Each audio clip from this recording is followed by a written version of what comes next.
Welcome back to the live stream. This is the 21st concert we've done so far, so this is really, really great that we've been able to do this for the last few months. And welcoming back my really great friend, fantastic pianist, Dr. Michael Kaykov. How are you, Michael? I see you using the doctoral title freely Yeah, now. Right? why not? Yes, wow. Yeah, I mean, you put in a lot of work to earn it, so Yes, it was. that's what it's all about, It was many years, yes. I feel it's the least I can do, considering how much you've gone through to make it happen. It was tough, but yeah. Do you feel that it was worth it? Do you feel? We will see. But now at least I'm at the point where I'm not going to get any more degrees. So yes. In that sense, I'm not going to be wondering, should I have gotten that? You know? Yeah.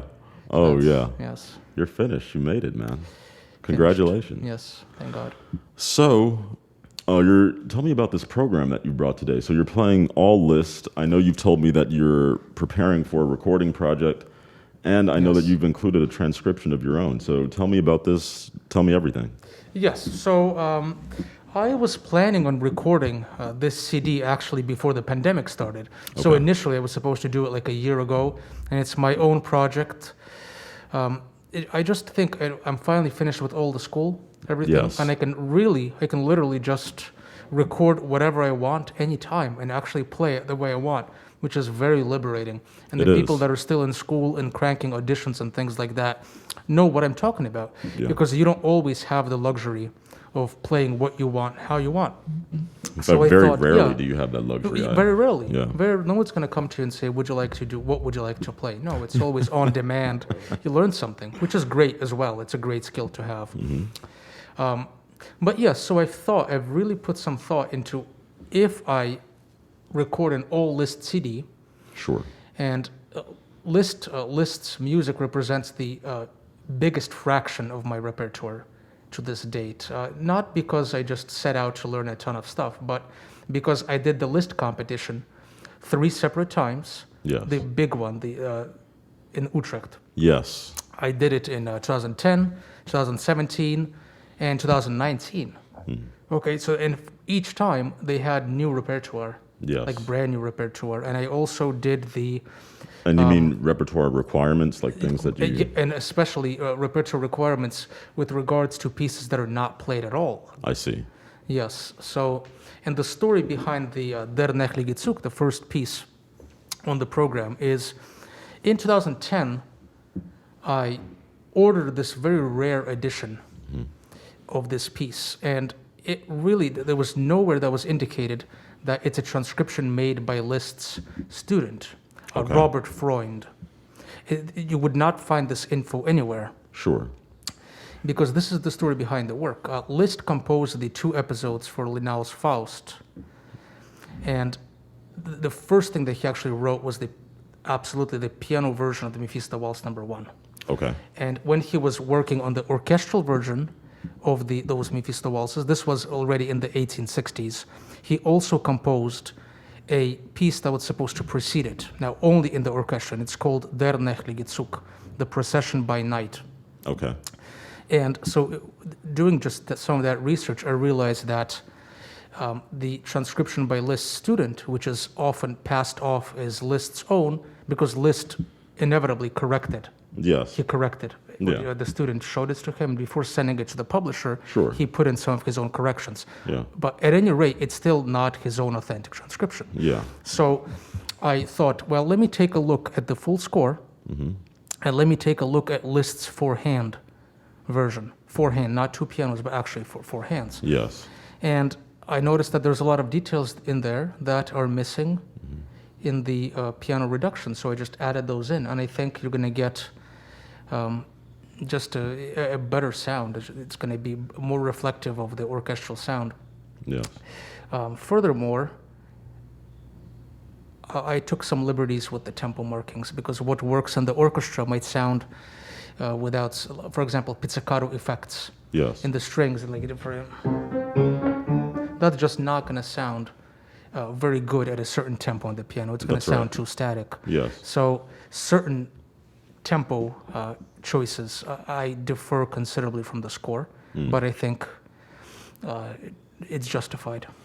Yeah, I know. I feel like that's part of the art of transcription is, not just necessarily, going note for note and, transferring it to another instrument, but also, taking some liberties with, various parts of the material in order to make that material sound as good as it can on the new instrument that you're transcribing it for. So I'm glad to hear that you've done that, and that's amazing. Now, Yes. tell me a little bit about, sort of your passion for Liszt, and why did you choose Liszt as this sort of liberating recording project?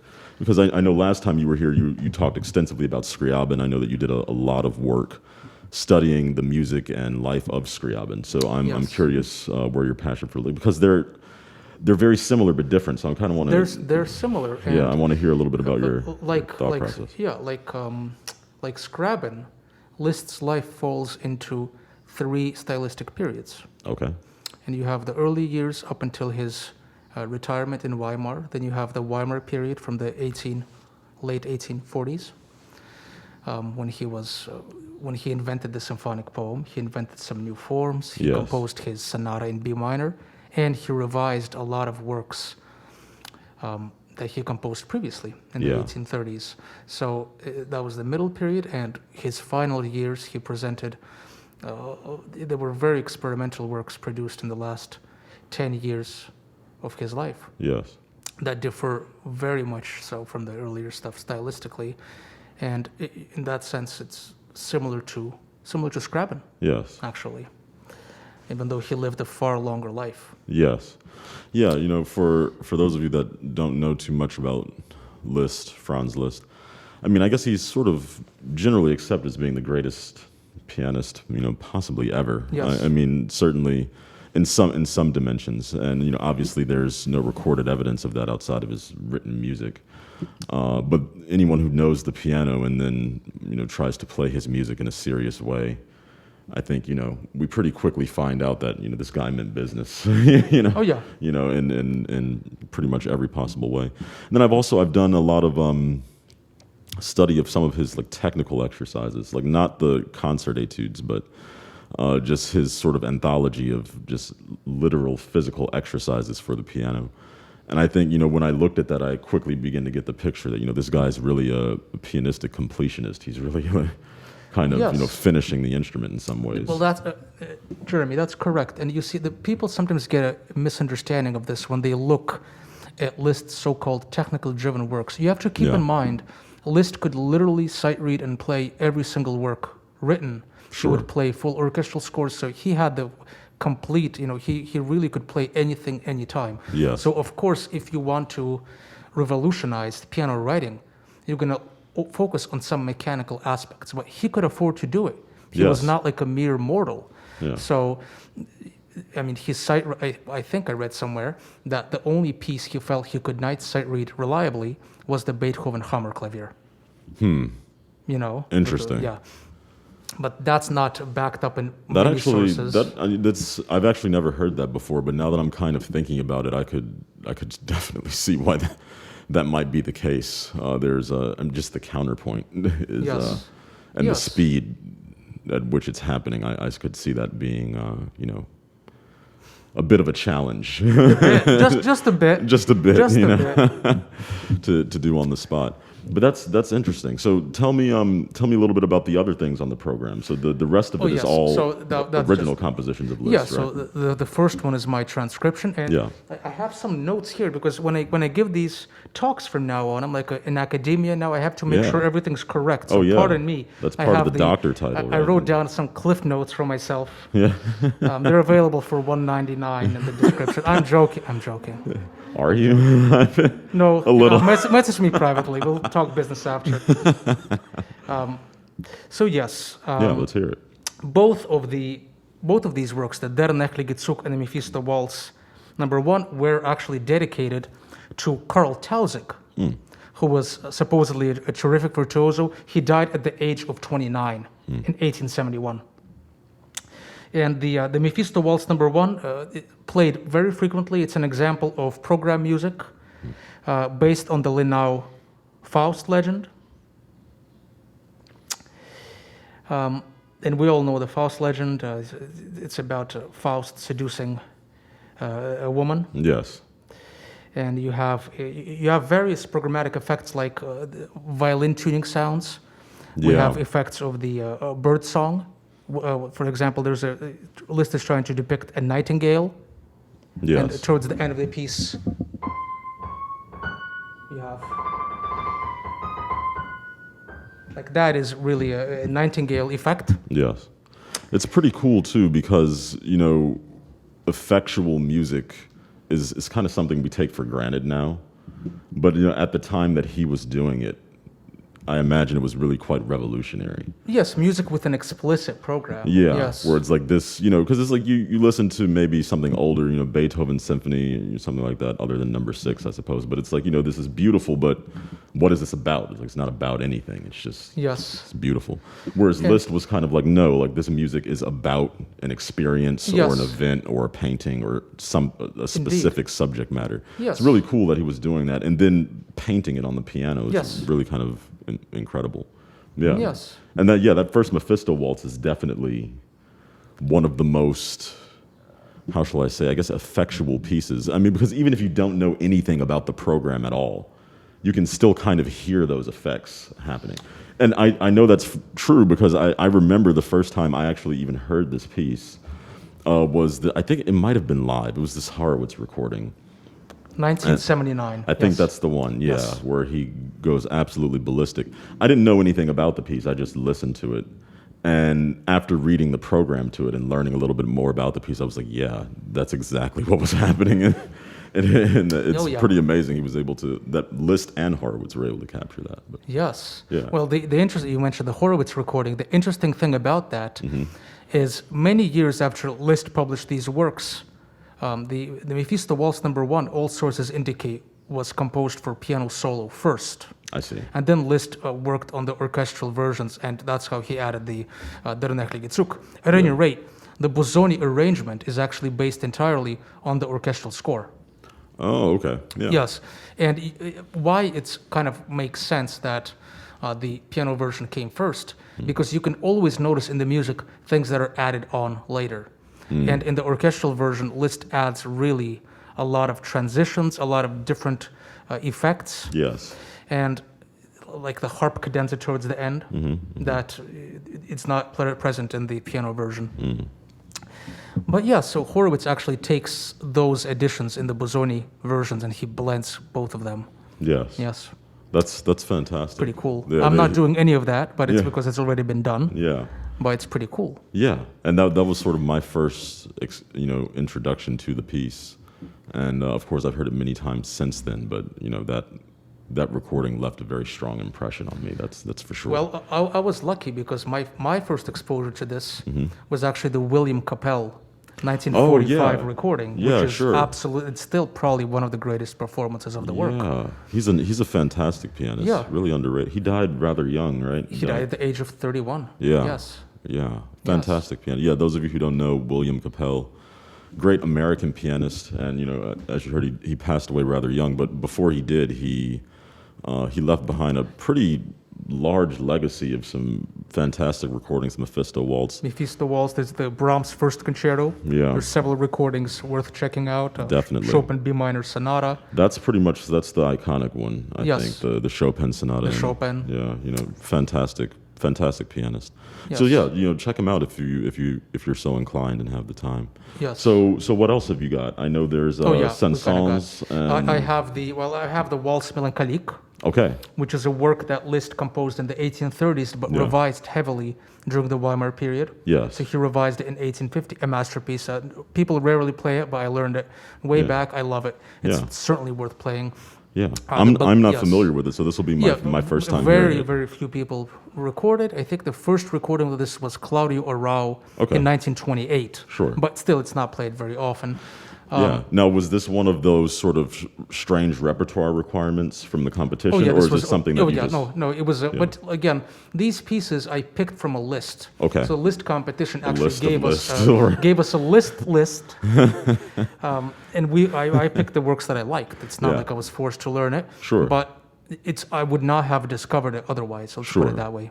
Yeah, the thing about Liszt, for those of you that don't know, I think Michael mentioned it earlier. He lived a really long time, and he also wrote a lot of music. Like there's a lot of sort of like classical composers. I feel like we sort of all lump them into just one thing, but some of them wrote way more stuff than others. I mean, if you look at someone like Ravel, whose music I adore, but there's like not a lot of Ravel. Like Yes. there's like not a lot of it. Compared to someone like Liszt, who's kind of on the opposite end of the spectrum, whereas like I haven't heard nearly all of No, all of course of not. his albums. And you see, Jeremy, with Liszt, because he wrote so much stuff, people often use this as an excuse and say Liszt wrote a lot of inferior works. Well, I don't know about that. I don't think that's true. no. I played so many rare things, and I have yet to find something where I went, "Oh, this is inferior." Yeah. No, I went, "Well, how come nobody plays this? This is Yeah, really, really I sort of fascinating." feel the same way because I think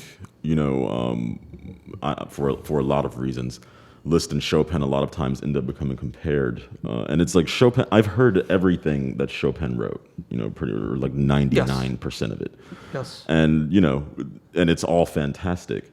And it's like I don't even know how much Liszt I haven't heard, it's now obviously again Liszt lived way longer than Chopin, but still, I mean he had already established a precedent of just being very prolific in terms of the amount of music that he wrote. So you can always find more Liszt. And Jeremy, It's pretty awesome. Yeah, the bad news is even if you heard something, you probably haven't heard alternate versions of it. That's true. You see? That's very, very true. I kind of lied. Of Valse Mélancolique, there's actually 3 versions. I just remembered. Wow. There's 3. Okay, let's get really academic here. Oh, wow. That's my thing. The doctor's So, Valse coming Valse, the Wikipedia is coming out. Don't tell anyone. Mélancolique was composed in 1839. Yeah. Liszt decided to revise in 1840. Yeah. So he immediately revised it. And then he revised it again around 1850 Yes. during the Weimar period. Yes. Yes. So he Wow. clearly was passionate about the work. Generally, if you find a piece that Liszt revised multiple times, Yeah, it means it's you going to care get about more it. and more refined. Sure. Whatever that means, but it's Yeah. going to get more refined. Yeah, it certainly means at the very least that it's on his mind. Yes. Yeah. So that's very interesting, and there's a lot of other things about Liszt too. I mean, I've heard excerpts from larger collections, and I'm not necessarily familiar with every single work in those You're collections. talking about the Harmonie Poétique. Yeah. Like the Funeral. Yeah, you exactly, played, you played things that like that. one. Yes. And that's why I kind of love Liszt so much is that I can always like come back and kind of discover more. Yes. And I guess sort of compared to a lot of composers around the time. So it's like I bring up Chopin again, but that's because he's right around the same time. Yes. But everything is neatly organized into like sort of genre pieces, like scherzi, polonaises, etudes, Yes. waltzes. Whereas with Liszt, it's like it's just like a world of stuff. Well, right? It's like you said, the poetic religious harmonies, years of pilgrimage. Like there's just these Oh, yeah. suites. Yeah, and It's incredible. And transcriptions. Yeah. Which other composers didn't write nearly as prolifically, with the exception of Thalberg. Yeah. Yeah. Really, really true. Yes. Yeah, I'm so happy that I'll get to hear some new music very shortly. Yes. And so what else is there? So there's this Valse Keep getting Mélancolique. sidetracked, but that's great. This is great. Yeah, it's great. Yeah. You know this is unscripted. Yeah. So there's Yes. what's after that? After the Valse Mélancolique, I'm going to do the Bagatelle, Oh, Bagatelle sans without tonalité. tonality. So Yeah, sure. that's composed in the last years of Liszt's life. Yes. And as the title, Bagatelle without a key. Yes. Now, it has a tonal center. Sure. Now, the interesting thing about this Bagatelle, you're going to see aspects of this actually in Liszt's earlier works, where it's tonally ambiguous, but it does have a tonal center. And in this particular one, it's based around the diminished triad BDF. Okay. And the ending of the piece is you get pretty much that. Yeah. So it does have a tonal center, but the diminished seventh chord is, for a little bit of music theory background, is it's symmetrical. So the diminished seventh Yes, chord, that's when it correct. gets inverted, it inverts into a transposition of itself. So That's you get, correct. Yeah. but if you invert it, it's indistinguishable from a root position, and That's right. then you get the Yes. you get actually 4 total versions of this, Yes. where the tonal center isn't clear. That's correct. Yeah. No, that's this idea of harmonic symmetry is something that I'm always sort of lecturing my theory students about. The augmented triads, diminished seventh chords, whole tone scales. These things that, as you eloquently put it, they transpose into sort of root position versions of themselves. Yes. And but those sorts of symmetric structures are really, really beautiful. Like, you can do a lot of really cool things with them. And I think so much of what we're used to hearing in music is based on asymmetry, like things like the major scale, which is totally asymmetric in a lot of ways. But then you listen to something in music that's actually perfectly balanced, and it actually creates a lot of tension in Yes. a way, which is kind of an interesting thing when you have something that's totally egalitarian, at least from a tonality standpoint. Yes. It actually expresses itself as sort of uneasiness. It's kind of a cool thing. Yes, Oh, I'm really looking absolutely. forward to hearing Yeah. that. I've heard the piece before. It's beautiful. I love it. And I'm glad you it's- programmed it today, so it's going to Yes. be awesome. And so then after that is the Saint-Saëns. Yes. Yeah. So tell us a little bit about that, because that's a transcription. That is a by transcription. Liszt, yeah. Now, last time I was here, I programmed it, Yes. and I mentioned that the Liszt transcription came out before the orchestral score. That's and right. I know for certain I read it. Yes. I know I read it somewhere, and then I looked it up again a couple of weeks ago, and I guess it got removed for being fake news or something like that, because I cannot find it anywhere. And no, honestly. And it comes out that Saint-Saëns finished it in 1874 around. Yeah. Liszt heard it in 1875. He I heard see. it. He heard the orchestral premiere. Yes. And he composed it around then.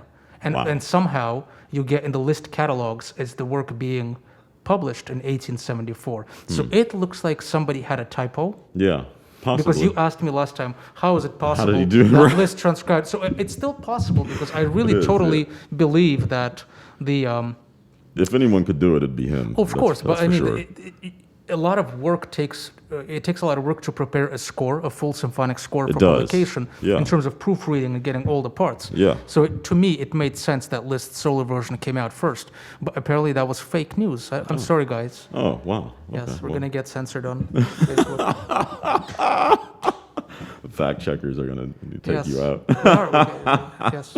Oh man, that's a well. Thanks for updating us Yeah, about that. thank That's you, it's yeah. really, and also thank you for playing it again. It's a really thrilling transcription.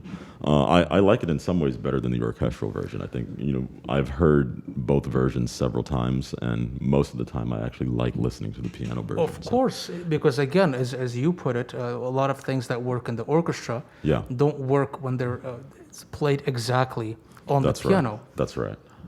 And I've taught score reading for a number of years, and there's when you see a full score, Yeah. of course you're not going to be able to play the whole thing. Of course. You're going to look at these elements, but in doing some of this, you also notice that out of sheer necessity, you have to start moving elements around. Yeah. And if you want to include more elements, you might have to, for the sake of clarity, to move them into a different register. Yes. Because Yeah, the you piano do. has a lot of registers. It does. So in a way, if you were to play it exactly as written, Mm-hmm. magically, even if you had like 11 fingers or 12 fingers or whatever, extra hand somewhere, it would still not sound as good Yeah. as something that had the registers moved around. Yes. Yeah. For the aspect of color, because piano, everything in the same register is going to have a similar color, whereas transposing things up or down an octave, you're going to actually add more timbral differences, right? Yeah, of course. Unlike a full orchestra where you can have that just by having another instrument. That's correct. So in a way, it sounds fuller. Yeah. Significantly Yeah, it does. So. And I'm biased. I'm a pianist, so Yeah. of course I'm going to say it sounds fuller. Yeah, yeah, because I mean, I'm one thing that I will admit that I very rarely like piano transcriptions of is organ music. Like for me, because number one, I love the organ. I just love I think it's in some ways the best instrument. But I feel like a lot of times it's very rare that I've heard a piano transcription of organ music, and I'm like, this does it justice. But there's Yeah. been numerous occasions with orchestral works, with vocal works that I've heard piano transcriptions, and I'm like, this is fantastic. So this is definitely one of them. Yes, Yeah, it's and definitely one of them. for organ, I guess the biggest obstacle in a piano transcription is that the tone doesn't get held, and Yeah. that's what it really that's the has. one. Yeah, Yeah. that's what it has going for it. So a lot Yeah. of these, even these Busoni transcriptions Yeah. of Bach choral preludes, Sure. Bach is going to write a specific effect where the voice is held in the top, Yeah. and various harmonies are layered on it, and that sounds very beautiful because the voice on top is unchanging That's and correct. kind of colorless. Sustained, yeah. Yes, and in piano, unfortunately, it decays. Very quickly. Yes. Yeah. Yeah. So you're either going to have to end up playing the melody in a more percussive manner, Yeah. unfortunately, and it's going to sound a little bit disjointed, Sure. or that effect simply gets lost. Yeah. So I agree. A lot of a lot of organ transcriptions just don't sound as good, but they have the added benefit of being at least visually looking super epic on the Yeah, piano. that's for sure. Yes. Yeah, because you're basically smashing 3 keyboards Yes. into one. Yes. And so, yeah, oh, for sure. If for no other reason than the virtuosity and the visual effect, it's really incredible. Especially some of those Busoni transcriptions is Yes. the larger organ works. It's really, really incredible. So, hey, thanks for enlightening us about Liszt and about this wonderful program that you have. Best of luck with the upcoming recording project. Very, very happy for you. Yes. And I'm going to get the stuff out of your way, get you set up with an angle, get the stage set up. Thank you. Looking It's really. always a pleasure to be here. And besides, we have to mention Pop Drone Yeah. is Oh, absolutely. sponsoring this again. Gregory Clark. Yeah. This is series 21, you said? Yeah, that's right. So 21 of these Yeah. have been sponsored by Pop Drone, and they're helping us out with the Yeah. graphics and everything like that. So They're thank you. awesome. Yeah. Thanks. Yes, Gregory Clark. Thanks so much. And the program is in the description. And as always, if you want to donate, there's also a donation link there, so you can donate directly to Michael. All right, so let's get you set up and let's hear some music.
Well deserved, my friend. That was absolutely fantastic. Really, really wonderful playing. I especially enjoyed the Mephisto Waltz. That was really, really excellent. Well, So, in terms of difficulty, in my honest opinion, like doing these things, and I'm also recording the Mephisto Waltz number 2, along with this and the Wine and Klagen. yes, The camera went out. it's okay. Oh yeah, and on the Lugubre Gondola 2, which I've played here. Yeah. The most difficult piece in the hands is actually the Danse Macabre. Yeah, I In can terms, imagine. it really is. Maybe because it's the last piece on the program. Sure. But there's difficulties that are difficult because the textures are just plain hard. Yeah. And they're saturated, like Mephisto Waltz number 1. But there's difficulties that arise from a piece not being conceived for the piano originally. So certain positions are just not going to feel They're just comfortable no weird. matter what you do with them. Yeah, it's true. And I would put a lot of Liszt transcriptions into that category, For sure. which is not a criticism. I'm thinking of Norma, Yeah, that's specifically that passage with the left hand playing octaves in G major, Yeah, it's terrible. which is ergonomically, I think that's pianistically. probably the yeah, hardest piece I've ever played. Is the Norma Yes. Fantasy. It's Yes. ridiculous. yeah. Simply because he wanted to preserve the original keys. Yeah. And yes, certain textures there are just nuts. I'm thinking also of the Wagner Liszt Tannhäuser Overture. That's maybe the worst Transcription. one. I haven't played it, but I've heard terrible things. Yes. I've read through it a couple of times, and I'm like, this is insane. And there was also an innocent piece in my repertoire, which sounded like kind of it's going to be doable. And I did the Lucia and Parisina, Oh, Valse sure. on 2 motives. Jeremy knows this Yeah, one. it's a beautiful one. Bozzoni recorded this one, Yeah. and it sounded so elegant and beautiful in Bozzoni's hands. And then I played it in concert a few times, Mm-hmm. and I would say by far that's probably the most difficult Liszt piece in my repertoire. Wow. And it rarely makes an impression in the sense that it's not particularly like people aren't going to come up to you and say, "How did you do that?" Yeah. It's supposed to sound like you eased into all the difficulties. It's supposed to sound really elegant. Yes.